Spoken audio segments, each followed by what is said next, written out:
Well, thank you. In fact, let me introduce you to the contributors. Maria Cardona is at the end. She got the memo. Wear the red jacket tonight. Thank you, Maria.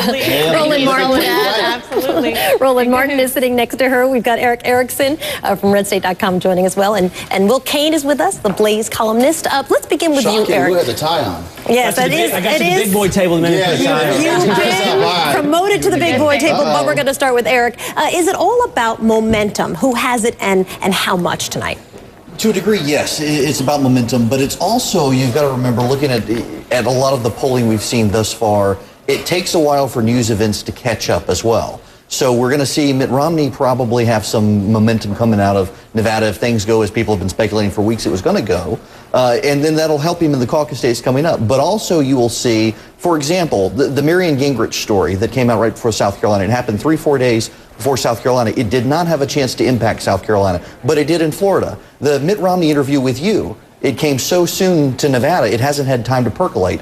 After Nevada, it's going to have time to percolate. I was going to ask, in fact, Roland Martin, let me put this question to you. I was going to ask you about that because, of course, he was talking about the poor, and we'll run a little clip of it in a second. But really, when you look at the state of Nevada, you're talking about a place where unemployment is higher than the rest of the country, a place where homes are in foreclosure at a higher rate than the rest of the country. Let me play the clip first, and then, Roland, I want you to come in on the other side. I'm in this race because I care about Americans. I'm not concerned about the very poor. We have a safety net there. If it needs a repair, I'll fix it. I'm not concerned about the very rich. They're doing just fine. I'm concerned about the very heart of America, the 90-95% of Americans who right now are struggling, and I'll continue to take that message across the nation. All right, I know I said last question, but I got to ask you. You just said, I'm not concerned about the very poor because they have a safety net. And I think there are lots of very poor Americans who are struggling who would say, that sounds odd. Can you explain that? Well, you had to finish the sentence, Soledad. I said, I'm not concerned about the very poor that have a safety net, but if it has holes in it, I will repair them.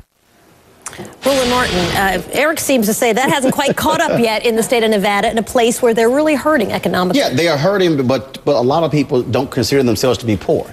Okay, so you have people who are retired who went there and they had a second home, and so mentally they say, oh, I'm middle class, I'm just simply having a difficult time. It's also a question of how do the other candidates also hit on that. All of a sudden, you hear Newt Gingrich offering some comments that are speaking to that very issue. What will Santorum do? What will happen when they go to states where you have a significant number of Catholic voters, and you look at Catholic charities, you look at what they do? I think he is going to have to deal with this issue beyond just thinking, oh, these are just some really poor, unfortunate people. Especially when you start going to states that are some of the poorest in the country, he has to deal with this. And I believe Erick's right. It's going to catch up with. It's consolidation as well. It prevents that from happening for him. Well, let's talk about consolidation.